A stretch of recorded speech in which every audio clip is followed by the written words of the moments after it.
3 ঘন্টার মধ্যে ইনশাল্লাহ সবগুলো জলাবদ্ধতা আমরা পরিষ্কার করতে সক্ষম হব। প্রকৃতির উপর তার আমাদের কোনো কন্ট্রোল নাই, কখন বৃষ্টি হবে কি হবে না একমাত্র আল্লাহই জানে।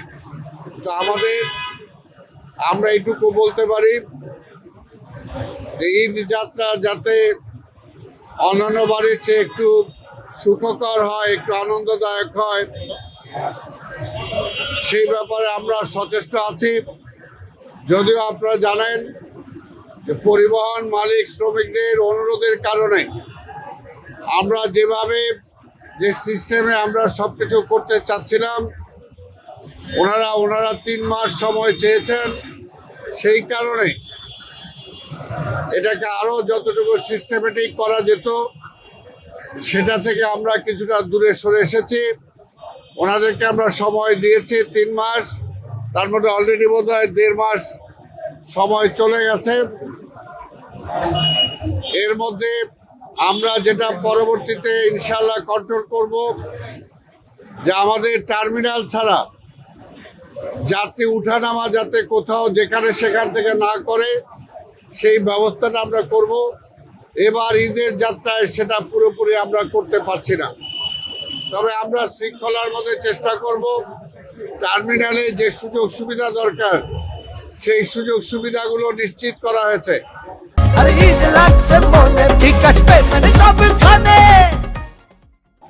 যতগুলো কাউন্টার থাকা দরকার সেগুলো নিশ্চিত করা হয়েছে। আমরা সিসি ক্যামেরা লাগিয়ে সেখানে যাতে আইন শৃঙ্খলার কোনো ব্যত্যয় না ঘটে সেই ব্যবস্থা আমরা করেছি। তারপরেও এবার বিভিন্ন মালিকদের অনুরোধে তারা টার্মিনালের ভিতরে যেভাবে যাওয়া দরকার সেভাবে না যে বাইরে থেকেই গাড়িগুলো যাচ্ছে। তারপর তাদেরকে আমরা অনুরোধ করব অন্তত রাস্তা যেন বন্ধ না হয়, মানুষের যাত্রাতে যাতে ভোগান্তি না হয় সেই চেষ্টাটা যাতে ওনারা করেন, এবং আমরা আমাদের পক্ষ থেকে সহযোগিতা করব। আমাদের এখানে যাত্রীদের বিশ্রামাগার সহ টয়লেটের ফ্যাসিলিটিস সহ আদার যা যা সুযোগ সুবিধা দরকার আমরা টার্মিনালের মধ্যে সব ব্যবস্থা করেছি।